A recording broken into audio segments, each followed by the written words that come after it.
Baik, selamat pagi buat kita semua yang dikasihi di dalam nama Tuhan Yesus Kristus. Pada pagi hari ini kita akan berbicara tentang yang namanya ordinansi gereja.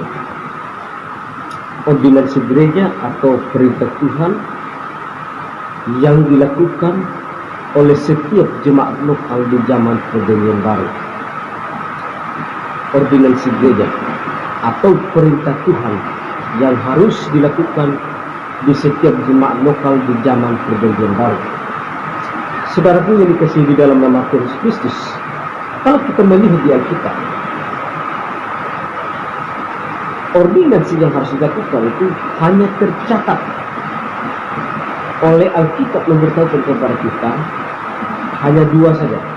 Yang pertama itu adalah tentang baptisan. Tentang baptisan adalah kita melihat di Alkitab itu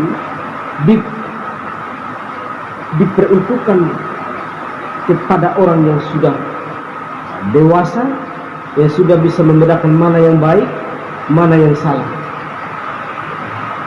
Diberikan kepada yang sudah dewasa, yang sudah bisa merespon Injil dan bisa menerima Injil. Artinya adalah yang sudah bisa mengakui Yesus sebagai Tuhan dan Juru Selamat. Jadi itu fungsinya. Jadi fungsi baptisan itu di situ. Dan juga adalah baptisan itu salah satu tanda pertobatan. Tanda pertobatan secara eksternal, di mana dia nanti di saat dia mau bertobat dan percaya, maka dia harus memberi diri dibaptis. Memberi diri dibaptis untuk membuktikan bahwa dia sudah sungguh-sungguh bertobat dan percaya Yesus Kristus sebagai Tuhan dan Juru Selamat.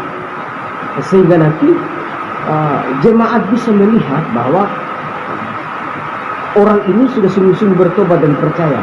Jadi ketika dia berbuat dosa di luar jemaat dan diketahui oleh jemaat, maka dia perlu ditegur. Perlu ditegur secara empat mata. Kalau dia tidak mau mendengarkan hal yang demikian, maka ambil dua orang saksi untuk menegur dia, supaya dosa yang dia perbuat itu tidak disangsikan. Kalau dia tidak mau yang ketiga kali adalah, maka hari Minggu dia harus maju ke depan untuk mengaku salah di hadapan jemaat atau tubuh Tuhan, di mana sebelumnya dia sudah sudah bersaksi bahwa dia sudah sungguh-sungguh bertobat dan percaya melalui baptisan di hadapan jemaat. Jadi saudaraku yang dikasihi di dalam nama Tuhan Yesus, jadi baptisan adalah diperuntukkan kepada orang yang sudah sungguh-sungguh bertobat, yang sudah bisa menerima Injil Kristus sebagai Tuhan dan Juru Selamat. Makanya disebut tanda pertobatan. Makanya disebut sebagai tanda pertobatan orang percaya. Nah, saudaraku yang dikasihi di dalam nama Tuhan Yesus, jadi baptisan itu adalah salah satu syarat bagi seseorang juga agar dia bisa bergabung di sebuah jemaat lokal yang alkitabiah. Syaratnya adalah dia harus memberi diri dibaptis, bergabung dalam sebuah jemaat lokal, menjadi tubuh Tuhan di tempat itu, di gereja itu sendiri. Di gereja itu sendiri. Makanya waktu Petrus khotbah di Kisah Rasul pasal 2, mereka memberi diri dibaptis. Jadi ini kita bisa melihat ini arti dari memberi diri dibaptis dengan diberi. Artinya memberi diri dibaptis itu salah satu kesadaran dari diri kita sendiri. Jadi itu atas kesadaran diri sendiri. Kalau diberi itu beda dengan yang namanya memberi diri dibaptis. Kalau diberi itu berarti itu atas kesadaran orang lain atau orang tua sendiri, sehingga di saat dibaptis diberi, bukan memberi diri dibaptis. Jadi ini salah satu kesalahan yang perlu diluruskan oleh setiap gereja saat ini sebenarnya. Saudaraku yang dikasihi di dalam nama Tuhan Yesus Kristus, jadi baptisan itu adalah sama sekali tidak diperuntukkan untuk kepada bayi. Tetapi Alkitab selalu menyatakan kepada kita bahwa baptisan itu selalu diperuntukkan untuk orang dewasa, sehingga ada kata memberi diri dibaptis. Di saat mereka merespon Injil, mereka harus memberi diri dibaptis untuk bergabung dalam sebuah jemaat lokal. Jadi saudaraku yang dikasihi di dalam nama Tuhan Yesus Kristus, jadi baptisan itu adalah untuk apa? Untuk sebagai tanda pertobatan, untuk bergabung dalam sebuah jemaat lokal. Itu yang pertama. Yang kedua adalah baptisan itu adalah penggambaran akan Injil Kristus, di mana dia sudah bertobat dan percaya, berbalik dari kesalahan, kehidupan lamanya dia sudah tinggalkan dan berbalik untuk menuju kepada kehidupan yang baru. Ada perubahan hidup. Ada perubahan hidup di dalam kehidupan orang tersebut, mengalami perubahan hidup yang luar biasa sehingga dia berbalik dari kesalahan. Jadi baptisan itu adalah penggambaran akan Injil Kristus. Kalau kita melihat di Roma pasal 6 di situ ayat ketiga dan keempat di situ, penggambaran akan Injil Kristus, di mana di saat dia bertobat dan percaya, dia mengakui bahwa Yesus mati bersama dengan dia, kubur bersama dia, dan bangkit bersama Kristus menjadi ciptaan baru. Yang lama sudah berlalu, sesungguhnya yang baru sudah datang. Jadi itu makna dari baptisan itu. Jadi kalau kita melihat saudaraku yang dikasihi di dalam nama Tuhan Yesus Kristus, Alkitab tidak pernah mengajarkan kita bahwa baptisan itu adalah untuk mendapat keselamatan. Sama sekali tidak ada. Alkitab tidak mengajarkan kita bahwa keselamatan itu ada khasiat untuk memperoleh keselamatan. Sama sekali tidak ada. Keselamatan itu kalau kita melihat adalah hanya melalui iman kepada Yesus Kristus di saat dia bertobat dan percaya, sehingga dia Roh Kudus masuk di dalam hatinya, memeterikannya menjadi milik kepunyaan Allah. Jadi itulah yang disebut orang yang sudah sungguh-sungguh bertobat, yang sudah menjadi tubuh Tuhan dalam sebuah gereja lokal. Saudaraku yang dikasihi di dalam nama Tuhan Yesus Kristus, jadi itu salah satu yang saya bilang tadi, itu perintah Tuhan, ordinasi gereja yang harus dilakukan oleh semua orang Kristen. Jadi itu ordinasi gereja itu beda dengan sakramen. Kalau sakramen itu adalah salah satu upacara yang bersifat untuk menguduskan. Sedangkan ordinasi gereja atau perintah Tuhan itu adalah, itu tidak diperuntukkan untuk menyucikan dosa seseorang atau untuk